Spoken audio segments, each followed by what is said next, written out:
What up? It's 92.9 WDUP, the London's home of timeless hip hop and R&B. It's your boy Mike Mitch Ill. We got special guests, man. We have Don Sikorski, man. You guys hear the Dossier on 929. We play season one over here, but this is the man behind it, and he's behind a lot of other big projects, and I'll let him tell you that, man. How you doing, Don? Thanks for checking in with us.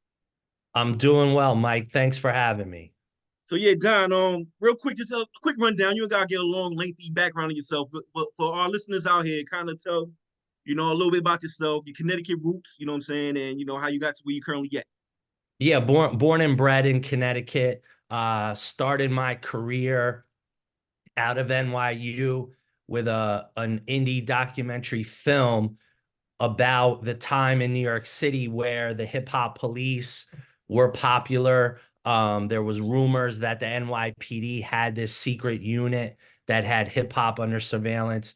So to me, that was my film school. The movie was called Rap Sheet Hip Hop and the Cops. And I have to be honest, that experience really sort of led me to want to know more and investigate more a lot of the crime that went on in and around the hip hop music business. Um, Very recently, I did a documentary series with Nas called The Supreme Team that's on Paramount Plus. That was an incredible experience. Um, Got to tell the story of Gerald Prince Miller and Kenneth Supreme McGriff in that era of New York City, which had a lot of influence on a lot of people. Currently, I'm actually doing a police show that will air coming up in the next few months, just about policing in America in 2024. I got to do a lot of ride-alongs out in the cars in 8 different cities, which was interesting. So I've always gravitated to telling stories about the criminal justice system. I find it fascinating, and I think as a country we have struggled with the war on drugs, with mass incarceration, with police corruption. So there's never a lack of stories, to say the least. Yeah, I mean, big up on the Supreme Team doc, man. That was a great doc. It was well done. With those type of docs, like, do you really have to walk on eggshells, you know what I'm saying, like one way or another, or like you just, you dealing with like these people who are in, the crime world or in the game, whatever, and they stand on their code. Like, how do you, kind of go Yeah, about so asking these questions? I was introduced to Prince almost 5 years ago, Mhm. and started talking to him over the phone in the federal correctional institution that he was in, which was Allenwood. He now has been moved. Um, and it's obvious with a story like Supreme Team and the two personalities, which were Prince, right, and Kenneth Supreme McGriff. These were almost mythological figures, right? And with that, and when the story took place, which is mostly the 80s, early 90s, was a violent time. So in telling these stories, you sort of have to be very respectful about a number of things. And, I haven't talked about that project publicly that much, but as you can imagine, behind the scenes, there was a lot of interesting things that went on and stories that went on, because the two main characters are still currently incarcerated in a federal institution, right? So you're telling their story with them, but they're locked up, Mhm. So for me, I just spoke to Prince last week. I always can tell if I have done my job, if the person's story that I've told is thankful and respectful and still wants to talk to me, right? And that at times is not an easy thing when you're doing these types of stories, right? Because there was a lot of crime involved. There's a lot of, confidential informants who talked to the police, who didn't talk to the police.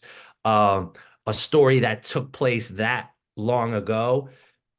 in the environment that we live in now with YouTube and Instagram and all of these individual storytellers, the truth has been warped, right? The truth has been um manipulated, which is interesting, right? And if you know, I went up to Allenwood, and I always tell this story.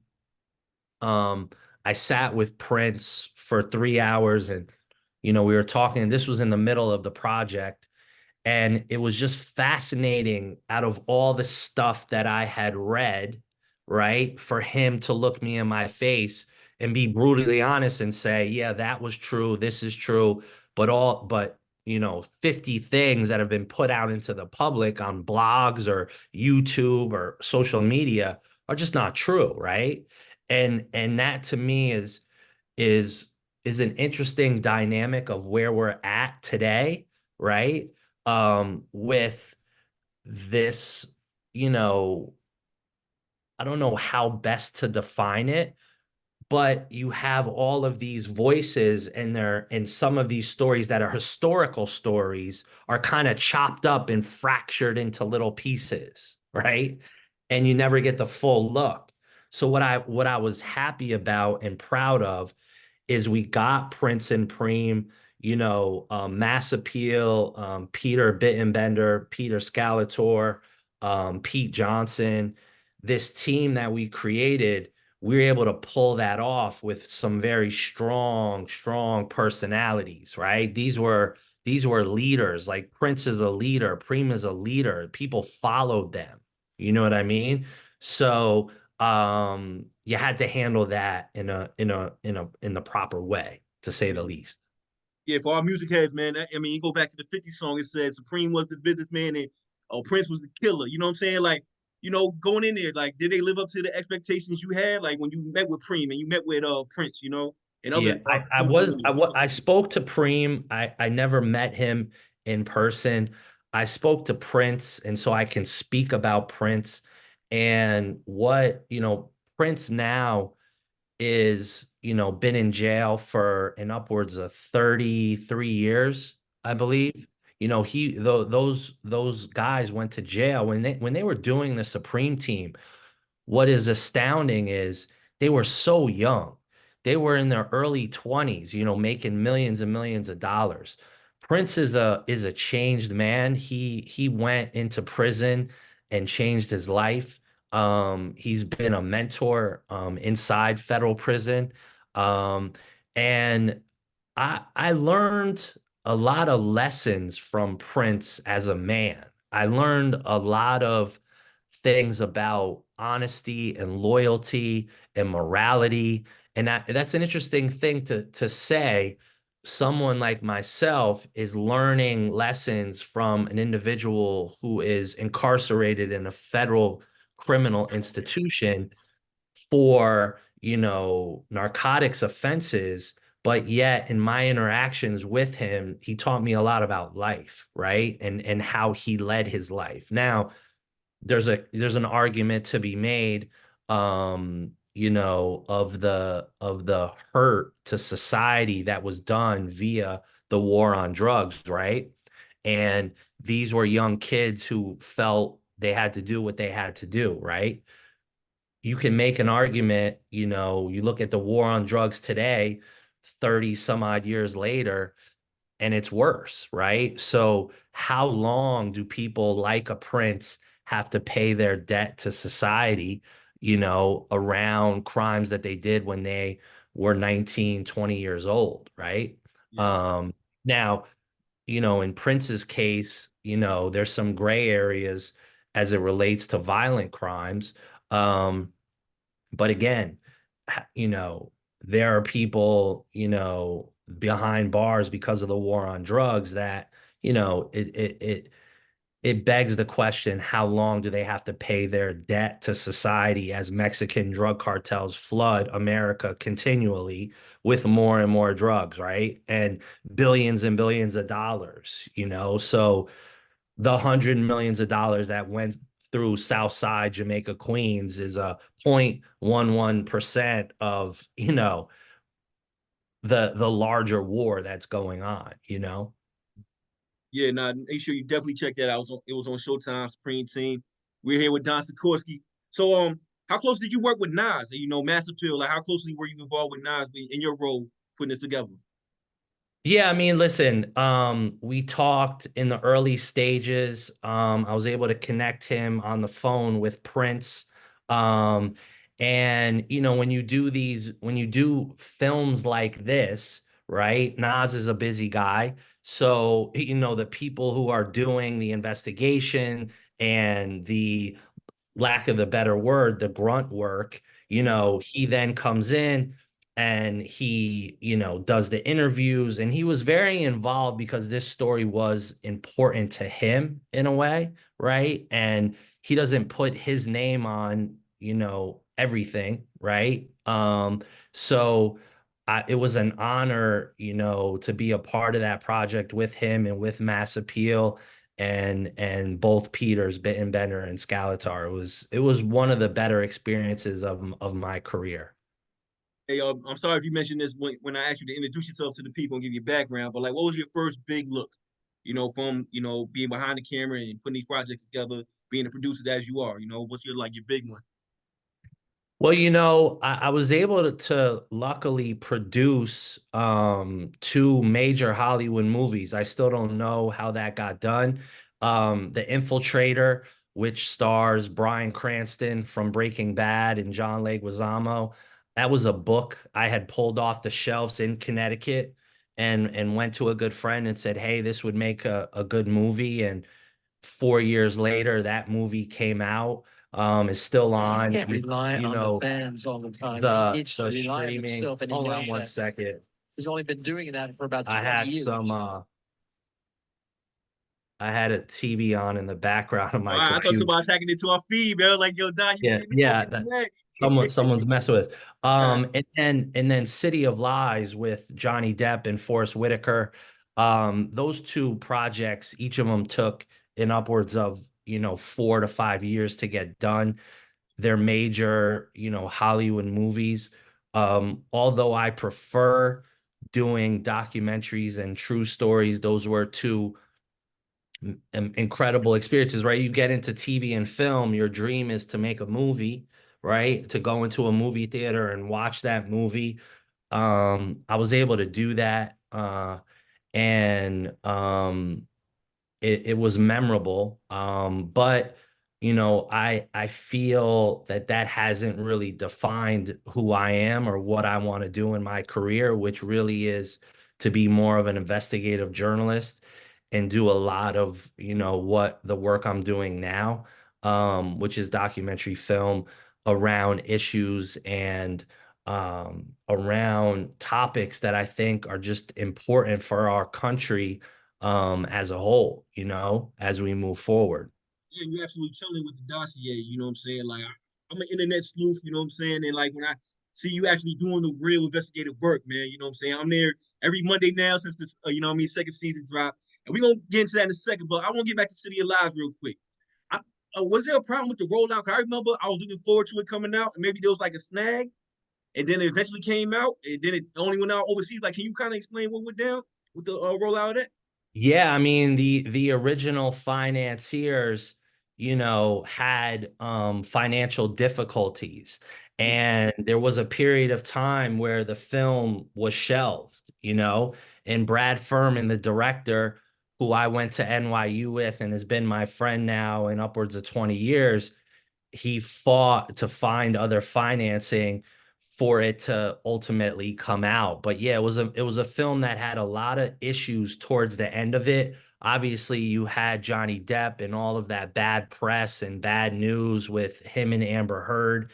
Um, and it was a difficult process. There was a time, where we were getting information that maybe the LAPD had some issues with the movie because it does go into the heart of the LAPD cover up of Biggie.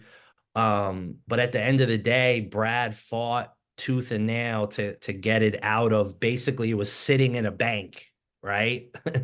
Sitting in a bank because of the financial complexities of the deal. and he was able to get it out, and you can go on your favorite streaming service and watch City of Lies now, which is great. And I think, it's a really good movie. It is absolutely great cast, great movie, great script. I even had Miss Wallace on there. And when I was interviewing Greg Kading, I asked him, I was like, "All right, how do you feel about Miss Wallace being on City of Lies, which actually contradicts murder rap and unsolved and everything like that?" And he kind of gave an answer like, "Oh well, she might kind of like some of their some of their points, and I don't know." He tried to like downplay it pretty much. You know what I'm saying? And it's just like, what would your reaction interaction, excuse me, with Miss Wallace? Um, on that film, Brad interacted with her. I did not. I had interactions with her prior when I did Who Shot Biggie and Tupac for Fox. But it's funny that you say that. I never actually thought about that that dynamic of asking Kading what he felt about her appearing in that movie. It's just something, it's very rare that something actually triggers around that topic. Surprise for me, which how much work I've done.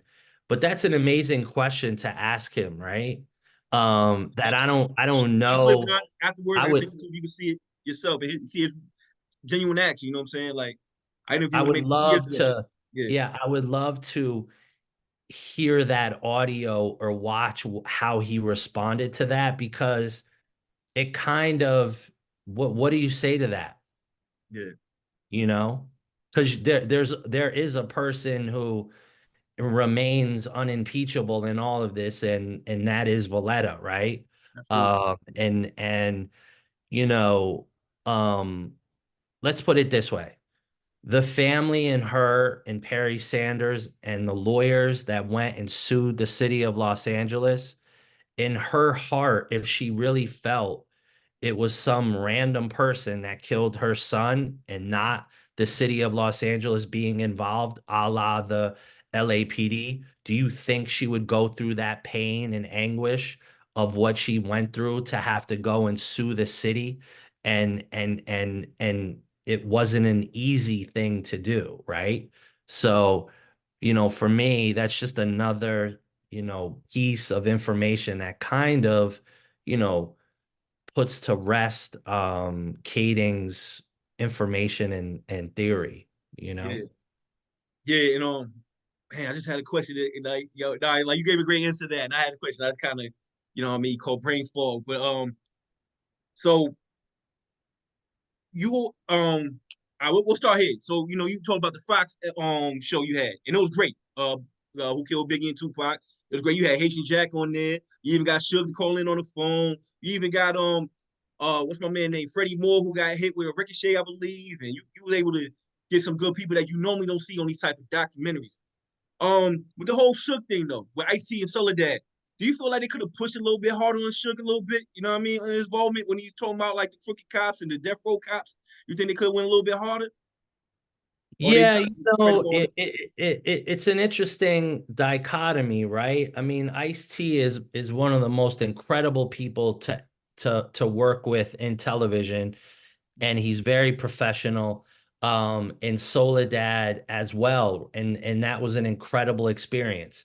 That audio of Suge is, there's way more, way more audio of Yeah, that, where he said some very inflammatory things.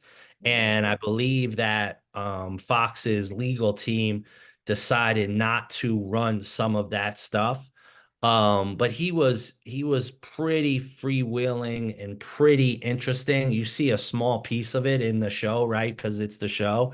I would love to get a copy of all of that audio. I think someone has it, I'd love to be able to release that because he did say some fun stuff.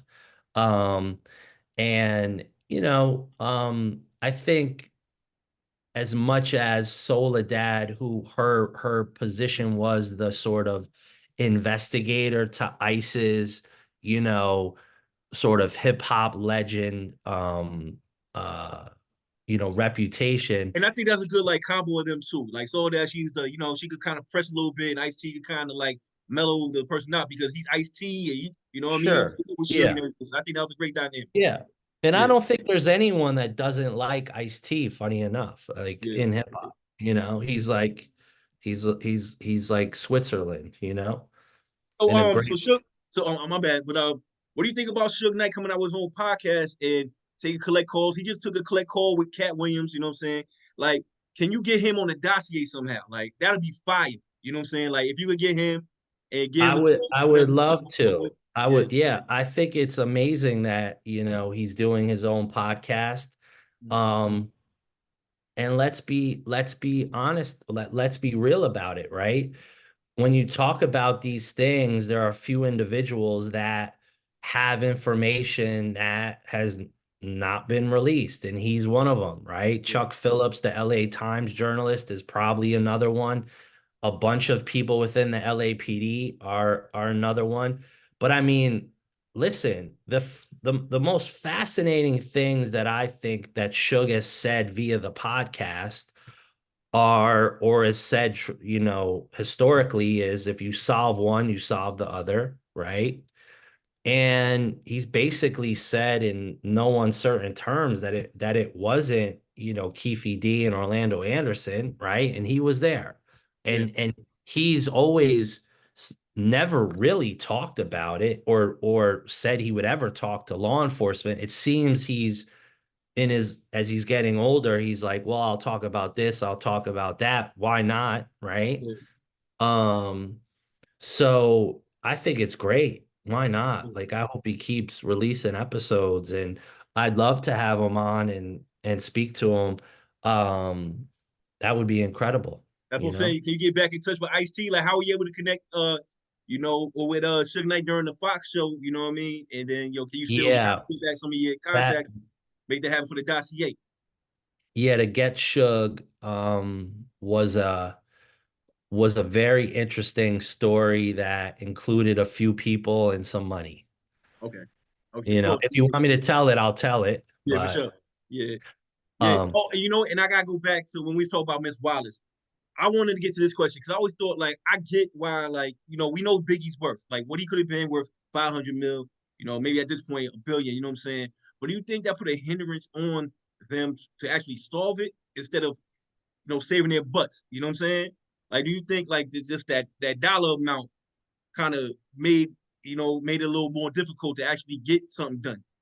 yeah, yeah, no doubt. I mean, Phil Carson talks about this consistently, that he was approached by LAPD officials and city officials and told, like, sort of like, what are you doing? Do you realize if you testify, if you realize if this information is put out in a credible way, that you're jeopardizing, that type of money? It's astronomical. You know what I mean? It's the type of money that city governments don't really have to pay out in, a civil lawsuit. Right. It could cause massive problems. So yeah, I think it was I think it was the main hindrance. I think very recently, in talking to somebody, I was in a meeting at a big television studio, and I told the story to this executive, and he kind of he didn't know the full story, wasn't like a Biggie fan or whatever, and he kind of shook his head and he goes, "It's really $1 billion cover up." And Yeah. I was like, "Yeah, pretty much at this point, with how much Biggie would have been worth now. I mean, if you look at everyone around him that went on, to become billionaires, right? And you can make a case musically was more talented than all of them, right? So there's no doubt that's a huge, huge reason why So, so this if, if, case if the remains unsolved. so if the dollar amount wasn't there, do you think it actually gets solved though? Like, you know what I'm saying? Let's say like, all right, somehow the Wild family was able to get it back into the criminal court instead of civil court. With the info that's out there, do you think that's enough to get it done? I know we're hypothetically speaking, but I just feel Yeah, like I that dollar think, amount just kills everything. yeah, I mean, I think the FBI could bring a case today. I think the LAPD could very easily bring a case if they really, really wanted to. Yeah, I think if there was some agreement that was made, and I wouldn't put it past with what has happened in Las Vegas at a certain point. Now, what's interesting, and I'll tell you this, come February, Michael Moore, who is the current chief of the LAPD, is stepping down, right? Now, in documents that I have, I've always pointed out in the podcast that one of the names that knew about the cover up and all of that stuff in those documents is Michael Moore, right? And so he just happened, he wasn't chief then, he was a lower rank in the department, but his name is on those documents. So as these, let's call it old guard of police departments sort of move on, right? And you have new young police officials who want to come in and say, this is a stain on our community and the city. Let's put this to bed and get rid of it. I think that's what's going on in Vegas, and I wouldn't be surprised if it happens at some point in LA. Hey, so speak about the LAPD brass. I'm sure you probably got like a list of people who you want to target and get on your podcast, the Dossier. Bernard Parks, do you have a line on him? Like you ever see yourself being able to get in touch with him and talk to him, especially like the Well, allegation with his daughter and David Mack connection and all that? yeah, we interviewed Bernard Parks for the Fox special, Okay. and he came in, and I gotta say, um, he was probably the best politician Mm. I've ever seen in person. This man, it was like you could have had the smoking gun in front of him and he would have smiled and looked at the camera and been like, "Well, I'm not really aware of that, Don." And so I say that to say I don't think interviewing Bernard Parks gets you anywhere. I think you have to get to people like a Steve Katz who was in Robbery Homicide. Um, I think you have to get to someone like a Gerald Chaliff, who, for lack of a better word, was one of these upper level police brass that was able to manage, when the city has to pay money to families and stuff. This is very sophisticated. Bratton, I think Bratton might talk about it at this point. Those are the people you need to talk about. Bernard Parks will sit in a chair and smile, and Yeah, he's amazing. And I yeah. when I saw the interview, I was like, this is incredible. There's not a journalist on the planet that would ruffle his feathers. So, you know what I That's mean? that's Like, where he at for a reason. But his daughter, you know what I'm saying? Like yeah. allegedly he got connections with David Mack and Blood. She taking pictures, you know what I mean, with the Forever Blood on the cake or something like that. Like, can you speak on that a little bit?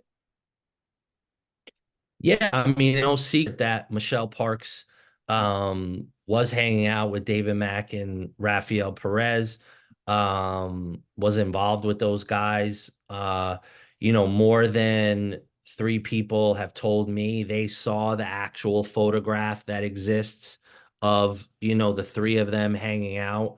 Um, you know, Bernard Parks was very good at sort of, if there was trouble, um he figure out a way to either you know look the other way Mhm. or sort of put a lid on it, and you have to commend him for that, right? His job was not easy, but it is an interesting component of this. I mean, the more I think about it, and it's funny because I've been interviewing Frank Liga, and some people that work with me have also been talking now to a lot of the LAPD detectives who were there at this time and now have, kind of moved on, right? And they're, a few years ago, still scared to talk about it, but for some reason they're starting to kind of talk about it. And they say without any gray area that there was a period of time where LA-based gang members were able to infiltrate the LAPD. Mac Perez being, two. There was probably more. And that was where you had a lot of the Rampart scandal, the Ruben Palomares, scandal and stuff, and a lot of other stuff that probably went on that never came to light. But so it still remains fascinating. I think that's why people still pay attention to it, because there's so many unanswered questions. Absolutely. And we spoke about the LAPD brass. Let's talk about the task force that Kading was with.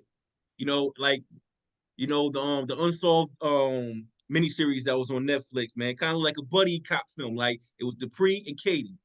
You have any dealings on Dupree? Like, having I have never spoken to Dupree. When we went to do the Fox Who Shot Biggie and Tupac, Kading, I spoke to, and he agreed to come and do an interview, backed and out? then never showed up. Yeah. Here's the thing about this, and I'm just gonna speak to you in a way that, like, you tell me if this makes sense, right? He's assigned to investigate the murder of Biggie as an LAPD officer based in Los Angeles. Okay. He goes down that road, and according to the book and all this other stuff, halfway through, he's investigating a murder that happened in Las Vegas. Okay. That's not in his jurisdiction, that has nothing to do with anything other than Tupac was murdered in Las Vegas, and the Las Vegas detectives are handling it. Okay. Yep. He goes and does what he calls a proffer that I'm finding out now, and I'm sure this will come out soon. There actually was no proffer with Keefe D. At all? No, that was not a proffer. A proffer is done inside of the U.S. Attorney's office. And secondarily, no federal investigation proffer is recorded. If you're a gangster and you get indicted in New York or LA and you want to go in and proffer, the FBI does not record proffers. It doesn't happen. It's never happened. They don't, when John Gotti's son went into proffer, they didn't record it. A proffer is they ask the questions and FBI agents write literally with a pen and pad. It's archaic, but this is what happens. And then they write a report about what was proffered. Okay. Mm-hmm. So Keefe D is being investigated for drugs and running a drug crew. Okay. Mm-hmm. So in a normal proffer, the detectives would have went into Keefe D and said, who are you running the drug crew with? Who's your supplier? Because that's the case that you're going to use as the proffer. He goes in and finds Keefe D dealing drugs, and then he says, well, I'm gonna do a proffer with you, and you're gonna tell me that what happened when Tupac was murdered. I talked to a U.S. attorney recently, and he goes, if I was the U.S. attorney, I could give, who the fuck cares? It has nothing to do with the case. We FM, bro. Oh, sorry. I'm sorry. It's after hours, so we was let it slide. We straight. I said everybody. Go ahead, Don. Yeah, I'm sorry about that. That's but who it doesn't make common sense. Mm-hmm. And what I would and secondarily to that, he's changed his stories. Originally, he recorded the proffer. Okay. Now, all of a sudden, this detective that he was with recorded it. Well, guess what? I know for a fact that detective, and I'm going to try and get him to go on the record, said he never recorded. It was Kading. So now you're caught lying that you recorded it. Oh, you didn't record it. Well, and secondarily to that, Steve Strong is another piece of this, and hopefully he talks. But I bet you whoever that U.S. attorney was on that day would tell you there's no proffer. There might have been an interview that you did with Keefe D. Okay. And he told you about the killing of Tupac. So how does an LAPD investigator who's there to investigate a homicide end up in all of this other stuff and then writes a book? Great. Congratulations. And then continues to lie about it. For what reason? Just stop. Just stop lying. How did Southside and I remember I was maybe 13, 12 years old when Biggie got murdered. And I remember this to this day, like immediately came out, or it might have been some Crips or unpaid debt. Where did that come from? I feel like it came from Reggie Wright. You know what I'm saying? Like, I feel like he's like the puppet master because you see him talking about everything every day on his channel. You know what I'm saying? Like, whenever everybody say something about, anything about the Biggie and Pac thing, whatever, he's always in there chime in and try to shift the narrative. I'm just saying, like, and I see how he talks about Biggie. He still calls him a fat mother bleeper. You know what I'm saying? He talks disrespectful. And I don't know, man. I mean, he was on your Fox show, sweating bullets. He looked wild shaky. You know what I'm saying? He said he had to end the interview, like, when the questions got hard, it just something about that whole dynamic, man. Don't sit right with me, man. Well, I think Reggie is mad at me, or I've been told he's mad at me for speaking to Choke No Joke. Big up And Choke, man. Choke do his thing. By the way, I'm sorry to cut you off. That's like do yourself a favor. Go check out Choke No Joke and Don's interview on YouTube, man. It's informative, man. Like I just want to be able to kind of, even get close to it, man. It's a great back and forth, man. But, carry on, Don. Go ahead, man. um Reggie continues to fascinate me, and I don't have any issues with Reggie. I find him very interesting. And hey, he's done a brilliant job, right? Um if you really look at everyone around, most people are in jail, or dead, and Reggie's still going. So I had to, I apologize to Reggie for pointing out that he had worked with the FBI. He wasn't that happy about that. That wasn't me. If you listen to the podcast interview with Phil Carson, he just said, "Hey Reggie, I'm trying to protect you here."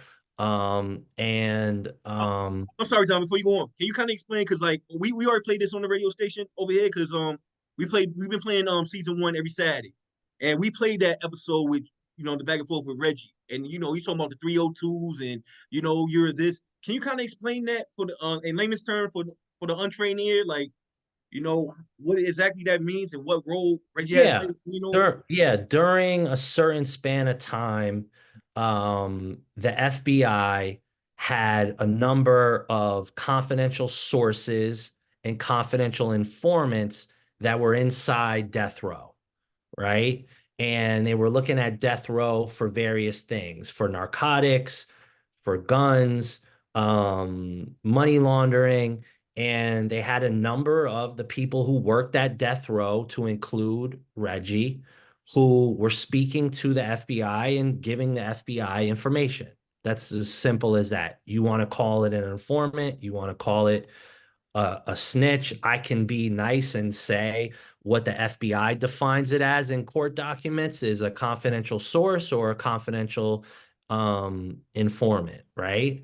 And people understand that, right? You talk to the FBI because you've gotten in trouble and they're holding something over you, and they say, "Hey, well, if you become this," or sometimes people like Reggie are paid by the FBI. And, maybe he was paid. If he's smart, which he is, I think he might have been paid by the FBI to give information about what exactly was going on at that time inside death row, right? So it's a pretty simple construct that he was a part of, and was pointed out in a podcast interview between himself and Phil Carson.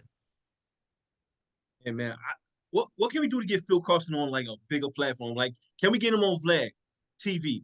Such as yourself, like these huge platforms. I mean, you've been doing a great job giving the story of Phil Carson on the Dossier, and I just feel like he needs to be platformed more. He was on the I believe the Discovery, is it the ID channel or Discovery channel, which I think was a great put together a project as well, if I'm referred to it right. And Yeah, Phil Carson's been putting work for a little bit. yeah, But, Phil has done a few things. Um, I think, you know, two things. We're trying to put something together now that would give him a huge platform. So that's being worked on. And, secondarily to that, the DJ Vlad thing is interesting. I was asked to go on Vlad. This is a while ago. Mhm. Scheduling wise, I just couldn't make it to when, they were doing it. I would love to go on Vlad and sort of ask him about, or he can talk to me about some of this stuff. But also just ask him about how he truly feels about Kading. And I'm assuming he pays Kading to have him on the show all the time. Um, which is great. I mean, it's fantastic that you can have somebody who made up stories and then they get paid for it to continue to talk about made up stories. Yeah, Don, I would love to see you on a platform like that, just to give like an alternative view. You know what I mean? Which, in my opinion, makes way more sense. And I mean, I think the masses will agree once you get on that platform. You can see yourself doing no Vlad. I mean, Vlad-esque. It don't even gotta be him, but just like a platform like that. I'm willing to go and talk and tell anyone, some of the stuff that I found and some of the documents I have. I would love to.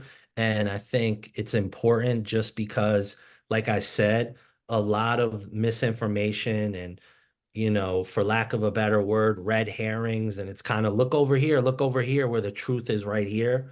Mhm. I'd love to speak to, and I've been doing a lot more interviews in the last, I'd say 4 or 5 months, than I ever have. That's a great thing. So you know what? I kind of want to get in the meat and potatoes of the whole thing. That all right. So all right. We talking about Kading. So let's get into it. All right. He names Poochie as the shooter, which I believe. I watched Murder Rap several times. I interviewed Kading several times, and he's stuck on his Poochie thing. One, is Poochie really 5'5"? Like, is he really a short guy? I've heard that. I could be wrong. I heard he's a little, you know what I mean, on the short side a little bit, and he ain't matched the description that Gene Dale placed at the scene with the bow tie. You know what I'm saying? Yeah, I don't, I think the Poochie theory is so ridiculous that I don't know how tall he is. Um, and I think what's important, and I always try and tell people, right, of the dynamic of this investigation. I'm going to run down a list for you, and then you can sort of respond to what I say. Okay.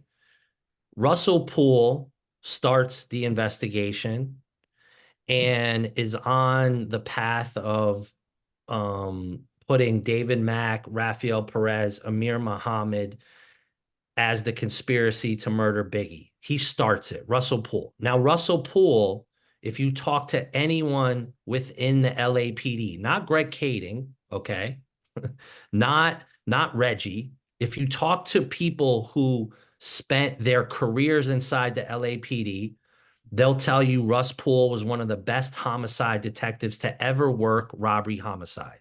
Okay. So he points to Mac Perez, Amir Muhammad. Okay.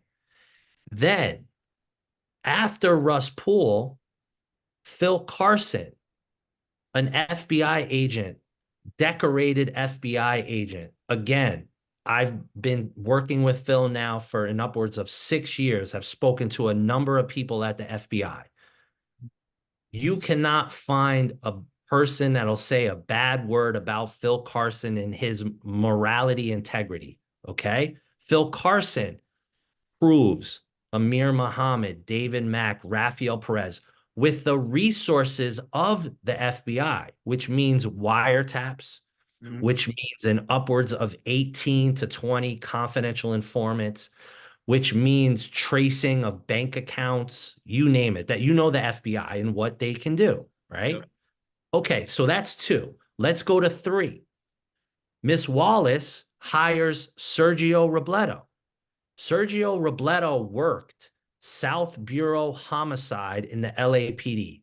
Again, if you go to the LAPD Police Academy, if you talk to people who have worked at the LAPD for 40 years, Sergio Robledo is one of the most decorated, respected homicide investigators to ever work at the LAPD. And guess what? He pinpoints Amir Muhammad, David Mack, Rafael Perez. Okay.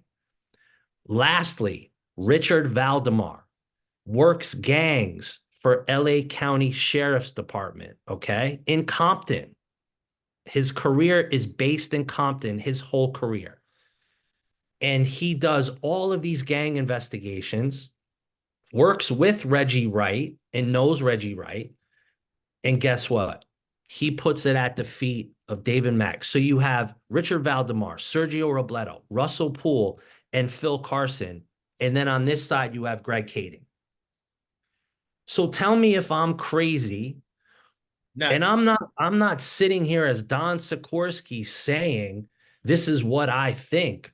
I'm sitting here with the information I've been given by 4 of some of the most respected investigators in LA police history. What else is there to say? I rest my case. That's it. Yo, you was able to get a hold of David Mack. Make sure you catch the 2nd season of the Dossier. First episode, you had David Mack, and it was like, listen, as a listener, man, it was, I don't even know what film I got. Like, I'm trying to like get a judge on him, just on his like vocal tones and how he kind of like talks to you. What was the vibe you got from him actually speaking to him? I thought he was incredible to speak to, you know? And again, what you have to understand is David Mack was feared. David Mack was you know, a very intellectual, very smart investigator also, who decided to rob a bank, decided to maybe rob more than one bank, right? Decided to kind of play both sides of the fence. Right. Speaking to him, I enjoyed it. I thought he was respectful. I thought we had a great conversation. I wish, you know, I had the 250 or $300,000 to pay him to do Or his Mil? story. And maybe one day that'll happen, but I enjoyed speaking to him, and I feel he would be an incredible storyteller when he finally decides to tell his story. Were you able to keep a good rapport with him after speaking with him? Like maybe you could reach out to him now. Of course, like there's no sexual limitation on murder or aiding and abetting the murder. So he's not. I'm assuming he's not an idiot. You go like, yeah, I did it. But it's just like, with your exchange with him, do you feel like you could build on that moving forward? Well, I want to be Dollars. respectful. Yeah, I want to be respectful of if someone comes to me and says, "Hey, this is what I need to tell my story," I have to respect that, right? I'm not gonna go back to him and continue to try and demand the story out of him because this is what he wants, right? This is his life story. No different than when I told the story of the infiltrator, you know, and that guy wanted money, right? It's his life story, it's his life rights. So I'm very respectful of anyone's life rights and life story. And when he asked for that, I figured, hey, we had a great conversation. Let's leave it at that. If I can get the money for him, I'll go get it and let's see. But it's a lot of money. And, you know, I'll be curious to see if he does get that money from somebody to tell the story. It's a lot for a documentary. How about Amir Muhammad? I mean, Ray Kading himself said he had multiple on my interview with him. If you go back and watch my interview, he said he spoke to Amir Muhammad multiple times. He ain't put on no audio. And if Amir Muhammad was scot free, squeaky clean, like Kading liked to, portray, why can't you just come on the record? You know what I'm saying? Like, why are you still hiding in the shadows and everything like that? If you squeaky clean and you just some real estate agent, you know, like, do you have like are you able to get a hold of David Mack, which is amazing? Do you have, without giving your sources, do you see yourself speaking to Amir at some point? You see the capability of that at all for yourself? I I think it at some point, probably, but again, listen, there's a reason why he hasn't gone on a record. And you said it before. There's no statute of limitations on a homicide. So Amir Muhammad would love to disappear into the ether as much as he possibly can, right? And especially in this day and age where, what just happened in Las Vegas, right? This could come back around. It literally would take one or two people to stand up within the LAPD. It would take one person that was a part of it to come forward, and he's on trial for a homicide, right? So him talking, I commend him for actually being a gangster because that's a gangster. A gangster doesn't go on Vlad. A gangster doesn't Uh, talk about like yeah, he's being a gangster. You yeah. know what I mean? Like, God bless him. You stick to the script for real. You playing the part. Absolutely. And I'm gonna get back to a man, but like I want to get back to Poochie. I want to dismantle this real quick. All right, Poochie was not placed at the scene. You know what I'm saying? All right, no, he's not. I guess he's not known for wearing a bow tie. I asked Kading that. He said no. You know what I'm saying? I mean, it's easy to pin a murder on a dead man, and it felt like Reggie gave Kading the Poochie alley oop, and I think one of like Suge's dude wrote like some like indecisible letter. You know what I'm saying? Told about might have been Poochie or something like that. And what I'm saying, like, does Poochie have family? Is there like somebody you could reach out to from his family to kind of like, hey, clear my family name? All right, Poochy's my family. Let me clear his name. Or he was that guy, and you know what I'm saying, like, That's a great, you just gave me a great idea for an episode in the next few weeks. go I'm baby. gonna, I'm gonna, I will start to see if we can actually talk to somebody around him. That's a great, you've said two incredible things tonight. One is, hey, there's got to be some people around that would talk about Poochie. And secondarily, hey, Miss Wallace sat in the City of Lies movie, across from who was Johnny Depp, who was playing Russell Poole, and that says a lot, right? So I love the idea of doing a Poochie episode, you know? Hey man, just shout me out to now. We good, dog. But nah, it's just like I did, but We're nah, gonna give I think you we're gonna give you credit on that one. It's gonna be uh, produced by absolutely. Yeah, man. You know what I'm saying? Nah, but like seriously, like yo, I think like it's just like I Caden throughout the Poochie theory is like what he's just like an orphan. He don't got no family. Nobody gonna like come to his defense. Like I, nobody gonna like kind of like give no character witness about this man. You know what I'm saying? Just like he the boogeyman. Cause like even if you watch Murder Rap, and this one thing I know is about Reggie, man, and I like this might get on Reggie radar. He gonna be over here clowning my radio station, something like that, whatever. I got jokes. I go back and forth with Reggie. What I'm saying is just like it's just like Reggie and Suge. I mean, excuse me, Poochie and Suge would just go in the room and he kind of infer like it was just some extra, whatever. You know what I'm saying? Take it how you want. You know what I'm saying? And then like, all right, he's his number one hit man or something like that. I don't know, man. It's not those. listen, I think when you describe it, it sounds silly, doesn't it? Absolutely.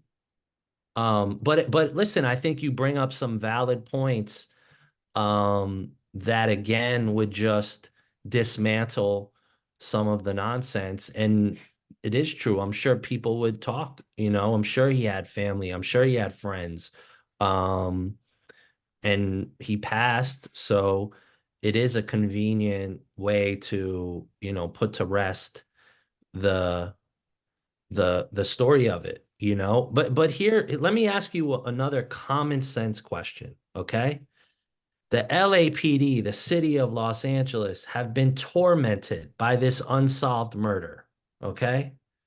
How easy would it be for a guy from the LAPD to stand up in front of the cameras and say, via the work of Greg Kading, we are putting and closing the Biggie Smalls murder investigation, and Poochie Faust was the shooter, ladies and gentlemen. And guess what? He's dead. So sorry.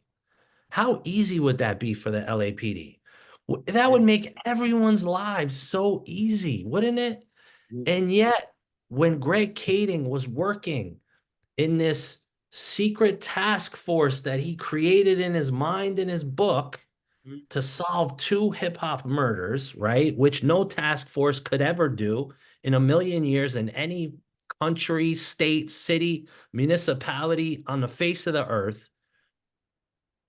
It's just silly, man. It doesn't make any common sense. Law enforcement investigations, there are very strict rules and regulations and things that go A, B, C, right?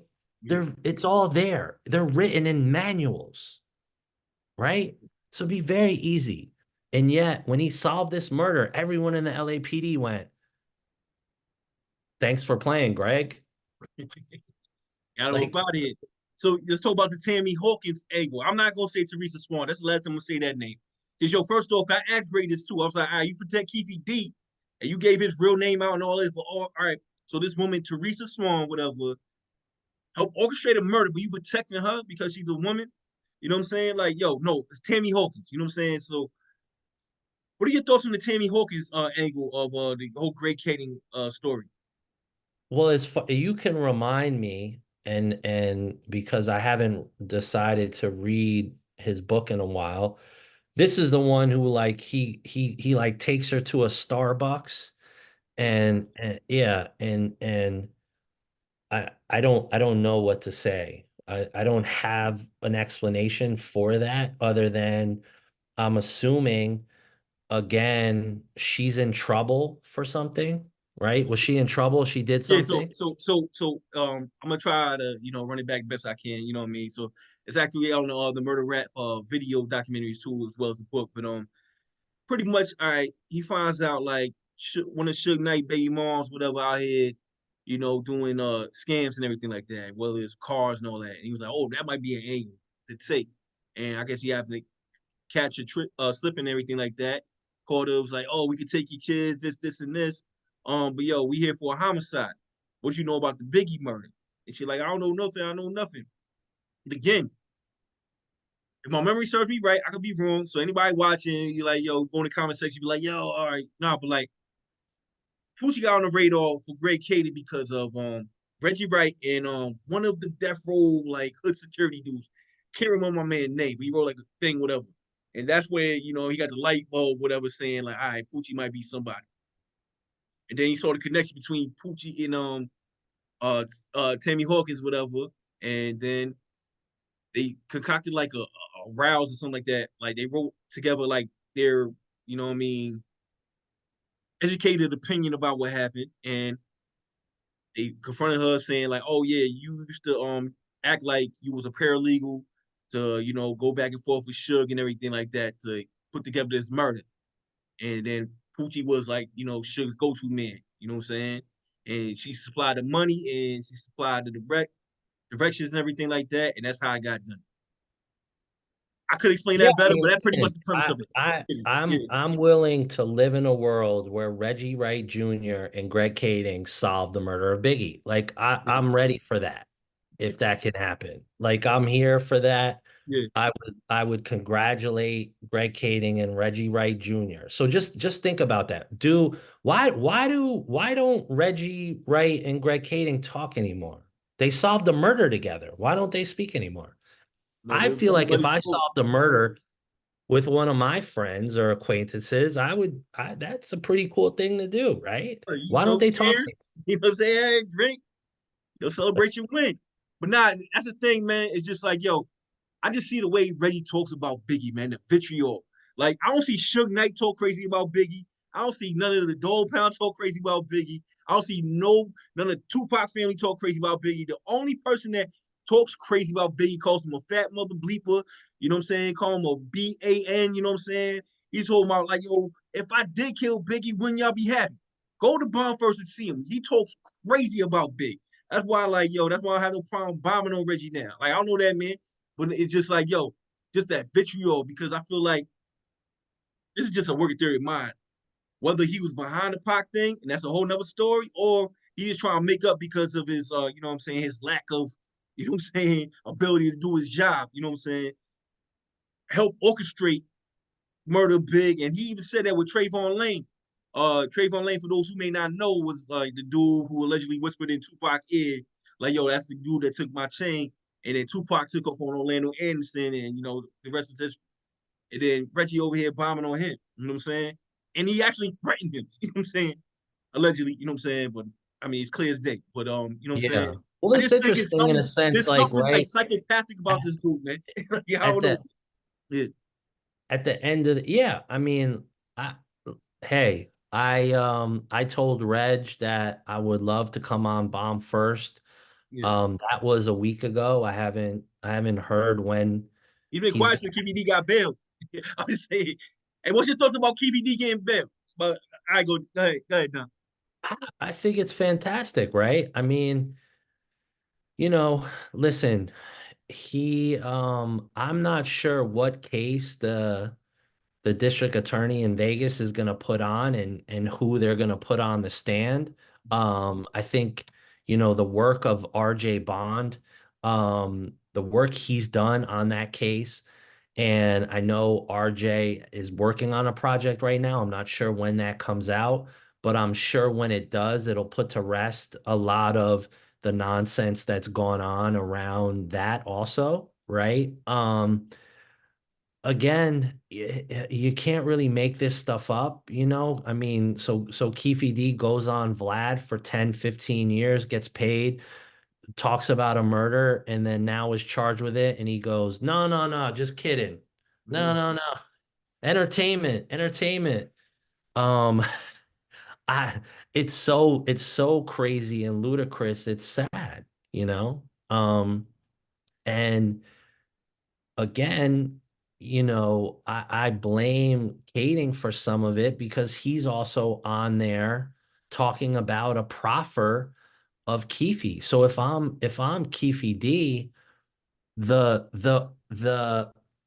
idea of, let's call it, the fruit of the poisonous tree is something in criminal justice that they talk about, where if the origination of information is sort of tainted or corrupt, the whole story's corrupt, right?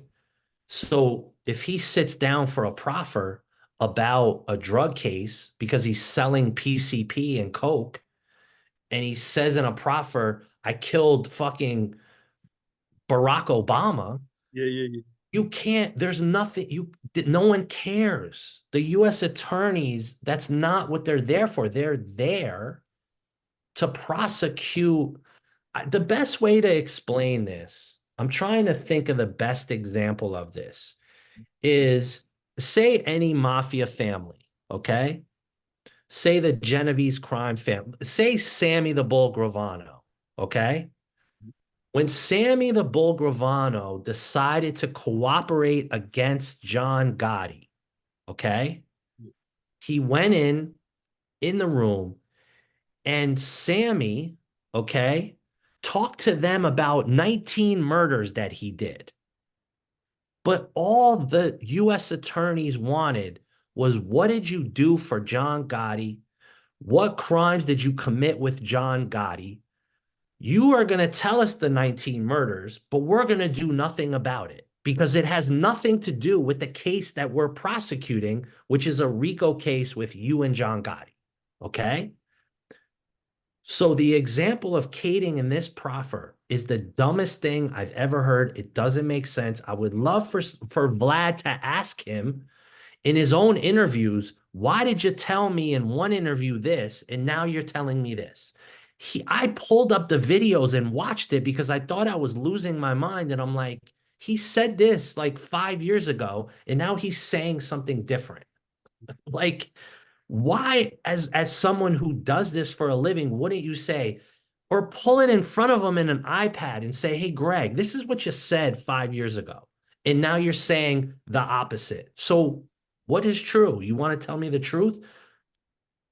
But I guess that doesn't matter because he's paying him to then get clicks and to get views and to get on YouTube and make millions and millions of dollars, which he does. So God bless him. But come on, man, what are we doing? This Mhm. is crazy. Yeah. Hey, speaking about the Rand, I mean, you hear about the Rampart cops. We hear, David Mag, Perez, you know what I'm saying? And you just make sure you go check out the dossier. You just interviewed what's my man name? The one that got the shower games. Frank Liga. Liger, yeah, yeah. Now make sure you check that too. That was part one of his drop. And he just dropped something else today, this Wednesday. But Rampart scandal. It's wide reaching, but please correct me if I'm wrong. Not too many cops did time. And I'm just saying, anybody close to that outfit of like the Max and the Perez's, and I forget my man name. Is this he's in one of the pictures where like Mac wearing all red, like Well, it's Benny Martin or something like that. Like, Nino can you doing it. get a hold of one of them, like one of the ones on the outskirts that kind of rub shoulders with these guys? I have spoken to a number of people. I do feel that there's a whole Rampart podcast to be done or Rampart Yeah, documentary to be done. Um, you know, I'll defer to what Phil Carson said about Rampart, okay? And it's this simple because he was a part of an FBI task force that went in to investigate Rampart, okay? And so I have the list, and on the list of what they said were dirty, corrupt Rampart cops, it's like 20 officers, okay? When Phil Carson went to the US attorney and he went to the bosses and said, "Hey, what we know Mac, robbed the bank. We know Perez stole the cocaine and planted guns and did all this other stuff. Why don't you let us investigate these other officers?" And he was never allowed to do that. So to your point, the Rampart scandal, for lack of a better word, public bow of that scandal was Max dirty, Perez is dirty, maybe Nino Durden is dirty, but guess what? We're going to make Perez the story. He's the villain. Mac already robbed the bank, so he's done. He's going to jail. But Perez is going to be this like the dirtiest cop in the LAPD. We're going to, you know, put him on trial. It's going to be reported on in the LA Times over and over and over again. Okay. And that's the story that it ends there. Perez goes away and that's it. Now, what's interesting, I don't know how much you know about Ruben Palomares, but Ruben Palomares was also on that list. And a year later, Ruben Palomares is in bed with the Sinaloa drug cartel, and he's dressed up in a tactical gear in South Central Los Angeles, and him and his boys from the Long Beach Police Department and other LAPD members are running up in houses and tying up drug dealers and robbing money and then reselling the drugs on the street with a woman, Mickey Barajas, who's a high level to mid level, member of the Sinaloa drug cartel. wow. And that guy is working at the same time that Mac and Perez are. And Phil Carson did that case after the Biggie case. Yeah. Okay. So just think about that. And again, I say that to say I feel like there's a version of a Rampart podcast. Maybe, you have been excellent at giving me 3 ideas tonight to do. Hey, yeah, man. Nah, I mean, I think that's a mini series itself. Netflix mini series docs, whatever. Well, I Like right think there, right I've up there. heard, yeah, I've heard that Tiller Russell, who's an incredible and famous documentary filmmaker, Yeah, is working on a Rampart documentary for Netflix. So maybe I can beat him to the punch with the podcast. yeah, But he's a great filmmaker. Maybe Mac and Perez with Netflix money talk to him. Who yeah, knows? yeah, absolutely. Man, I told you, I got way more questions. I mean, we've been talking for like almost 2 hours, man. I just want to like make sure I checked off all my boxes real quick before we wrap this up, man. Like one dude I respect a lot is Gene Dill, man. He took a lot of bullets, man. He come out here, man. Like he put his head down and run through the, you know what I'm saying, all the drama that comes with that. You know what I'm saying? That shows me that he's actually on to something because he gets so much hate from everywhere. You know what I'm saying? Like, do you have Gene Dill coming back on the dossier again this season? And then also, I always wanted to figure out like your process of doing the dossier. Like, do you have these shows already like ducks in a row, or do you week by week? You know what I'm saying? Like, all right, Well, to your first question, I think what's incredible about Eugene Deal is he's told the same story a million from times. day one, and it's never changed. That's one. Mhm. Um, Secondarily, I'd love to have him back. That's another great idea. The process of the dossier works sort of both ways. In the first season, I had written 10 episodes. Mhm. And then as the season progressed, the way we would do it is I would write an episode on a Monday, record something on a Tuesday, and edit, and then sort of release it on a Friday. And um, this season, it's sort of been the same thing where I wrote 10 episodes. I have a bunch of episodes on our friend Chuck Phillips, who was at the LA Times. Um, but for example, Liga going back, I think maybe 8, 9 weeks ago, just reached out, right? And he had never really told his story. And so um, I felt that that was worthy of kind of doing that on the fly. So I've been interviewing him and then transcribing the interviews, and I'll go back and write an episode. But with him, his story is there's so much to it. Like I feel like his story could be 6 parts, there's that much there. Yeah. Um, but I think, I'd love to have Gene back um and get an update from him, you know, uh Hey, on Don, do you, his do you think, thoughts. I asked this a little earlier, do you think there's any way you kind of get a line into Darren Dupree? You know what I'm saying? Like Kading's buddy? You know what I I'm saying? think Like so. not Yeah. I, Detroit. I think, yeah, I think there's a lot of people that as this story progresses and as a little bit more time goes on, Yeah. will want to talk, right? And finally tell the truth and tell, okay, this happened. I believe I have to check this, Mhm. that Darren Dupree might still be within the LAPD. Oh, so you Now, got right. if he's Nah, still there, that makes it a little bit harder. Not impossible, but for the most part, they're getting a check from the LAPD. It's kind of hard to tell the truth, right? It's like, if you're getting a check from anyone, yeah, God I'm bless about you, to hear right? that You too. gotta, Word. So yeah. now I'm just trying to like rapid fire real quick. We've been on here for a minute. All right, going back to Poochie, you reviewed and you had access to a lot of FBI docs. Has Poochie name showed up on a lot of those docs? If at all? No, no, None? no, Hey. no. When's the first time you heard of Poochie? Was it from Katie? It was from Kading, yeah. No, but goes to show you, and again, not to disrespect the LAPD because there's good investigators. Mhm.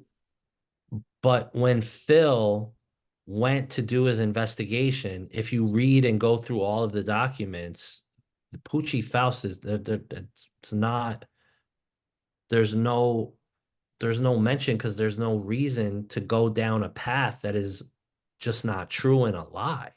That no investigator, again, go back to the list that I gave you, ever mentioned his name. You know what? I want to get the Puffle real quick. You know what I'm saying?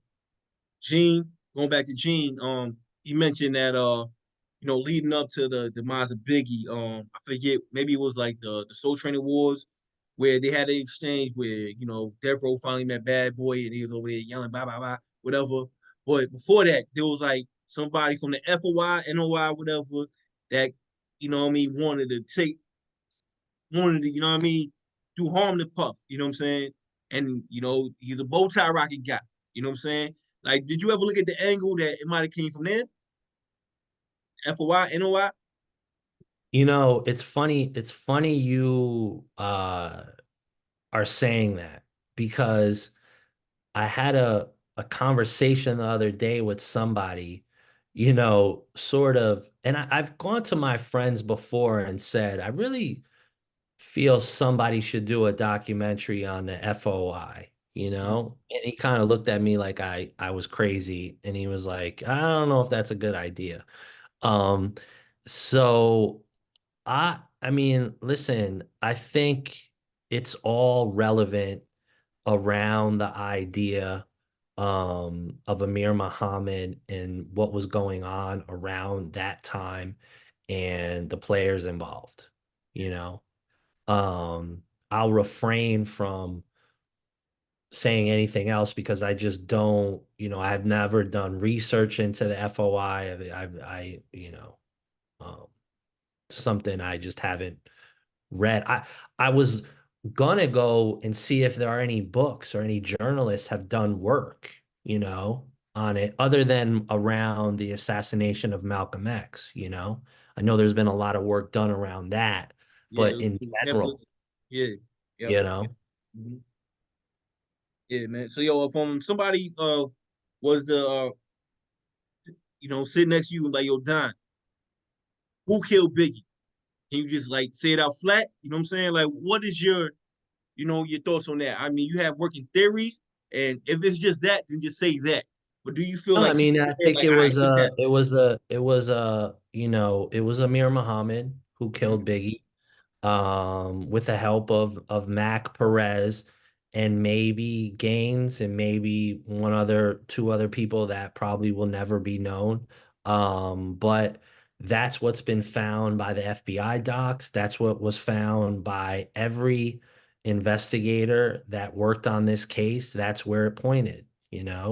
So I'm not a law enforcement investigator, but I'm basing it on what I've read and what I've been told by four that I think are very reputable, moral, upright, and very thorough law enforcement homicide investigators, right? Yeah. So let's get to Chuck Phillips real quick, man. Like, how close are you on his heels? I know you on his bumper right now, man. You know what I'm saying? Hey, listen, I would love Chuck to just give me a call, to send Yeah, an email. I think he's got a great story. I think his story, out of everything, probably makes a better Netflix documentary than all of this put together. I hope he's working with somebody to finally talk and get a check because he was in the middle of all of it. So maybe one day he'll call us, maybe not. Nicole, who works with me, Nicole Luciano, she's yeah, been big done up. an Yeah, incredible yeah, job of trying to find out and pinpoint where he is and what he's doing. And she's getting close. I think she's really doing the work of getting Chuck. So I have to give her all of that credit. I would love to speak to him. And I don't have a problem with him. I think he was put in a position that was untenable and he did what he had to do, right? But he's disappeared and hopefully he comes out and has the tapes that Phil Carson says he has, right? With recordings from LAPD officials. God, he's probably got recorded. He was in the studio with Suge and Pac and all of these people. Like, God knows what he has. He's the last, I think, oracle of information that might be left in this case. yeah. So I'm jumping around 'cause I know we got to wrap up in a second, yo. Um, Going back to Gene Dill, like you said, like right after the shooting went down, shots was fired. Gene was walking down that thing, or walking down that strip, whatever, and he saw DJ Quip, and he was like, "Yo." They say they're gonna get him. They got him. You know what I'm saying? Like, yo, did you ever look into the DJ Quick angle? I'm not pointing on DJ Quick, but it sounded like, I mean, Gene kind of like infer like, all right, maybe he had some intel. You Yeah, know? I would have to talk to him. Obviously, I've heard pieces of that. I would have to talk to Gene about what exactly that is. I haven't looked into that stuff other than reading about it in some documents and listening to Gene, right? But me personally, it wasn't something that I felt, pointed in the right direction. Maybe I don't know. How much is on the South Side on the FBI, the documents you was able to obtain South Side concerning Biggie? Was there a Yeah, lot of like there's stuff chatter in there. about South Side? Yeah, there's stuff in there. And obviously he was, traveling around LA, hanging out with people, meeting with people. So there is mention of it in there. And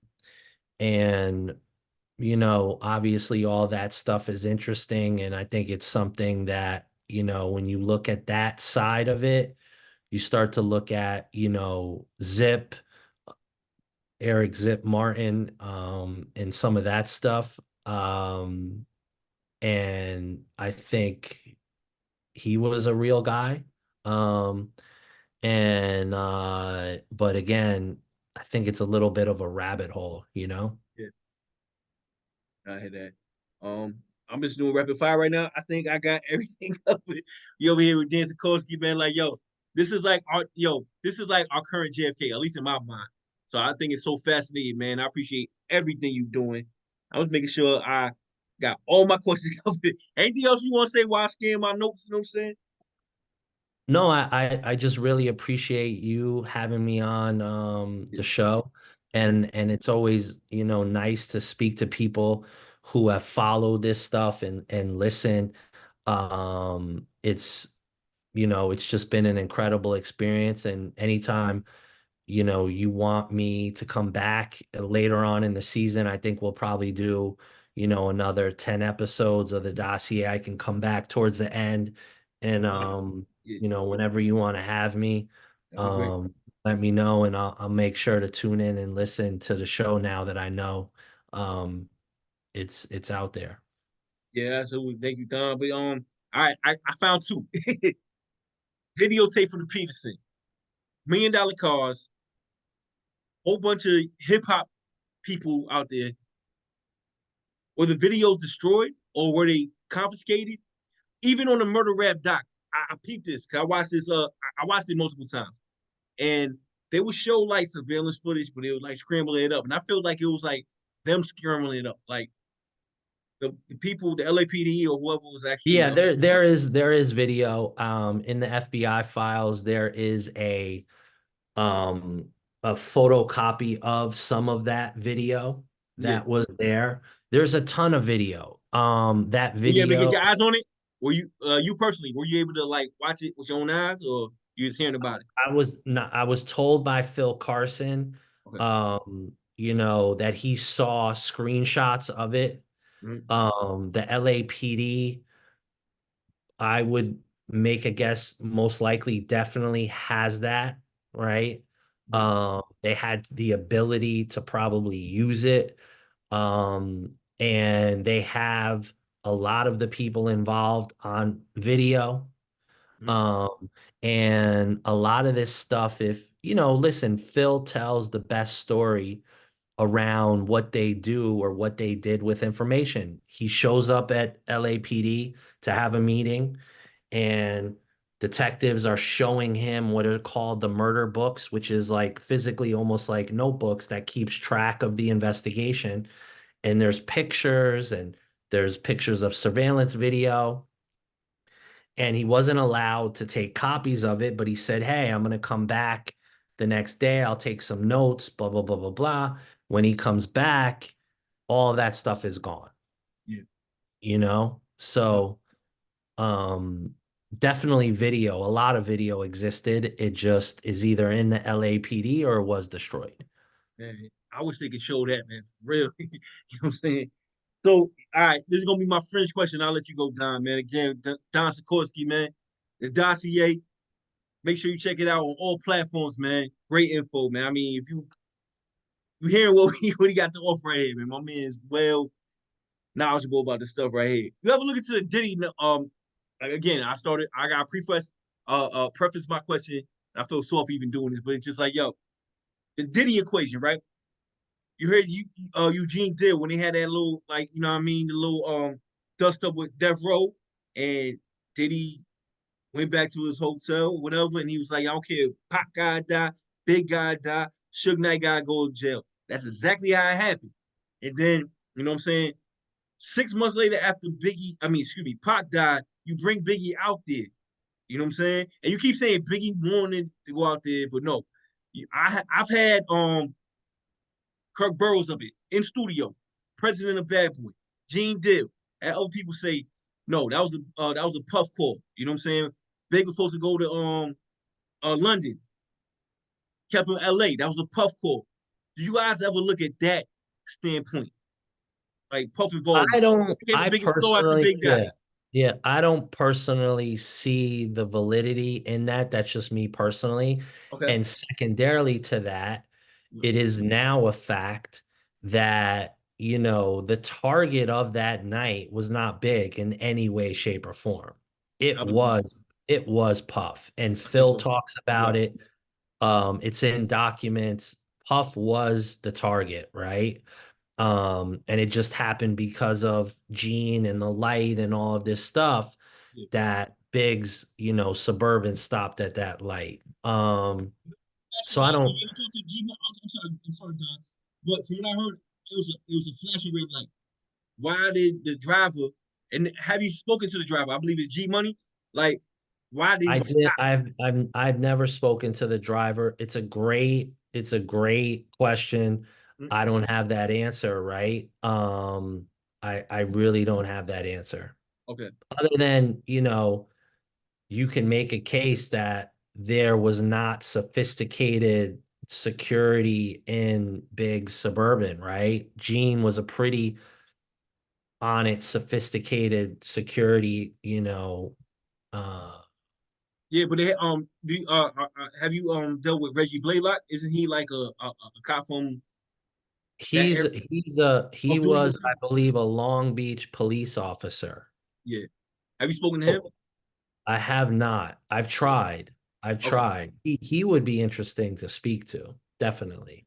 And also the people from Philly who was blamed for like blocking the entourage, whatever, like, and they supposed to be from Philly. They were supposed to be with the Bad Boy entourage. They made a turn, whatever, and kind of cut Yeah. the security off. And there's a rumor that Puff reached out to Reggie. Again, I told you this is the French stuff. You know what I'm saying? So Yeah. That's I don't know what he up interesting. there. I It mean, sounds listen, believable, but I'm open to anything. yeah, I don't have any agenda other than the truth, right? And yeah, and I think that's that. What's funny, and I'll end on this. mhm, Someone had made a comment about Phil Carson, and what I find interesting is Phil Carson doesn't have a book. Phil Carson is not selling a book. He was never selling a book to tell the truth. Phil yeah, Carson saw the lies and cover up of the LAPD and said this is wrong. He wasn't creating a narrative so then he could sell a TV show and a book. That's not what Phil did. Phil did his investigation, found out the truth, and no one would pursue the case against Mac Perez and Amir. And he said this is wrong, you know? Um, so, I don't, for me, what I think is interesting is Kading has an agenda. Reggie has an agenda. Most of the people talking about this stuff have an agenda, you know? Um, Someone wants to come tell me that they have evidence that Poochie Faust killed Biggie. Fantastic.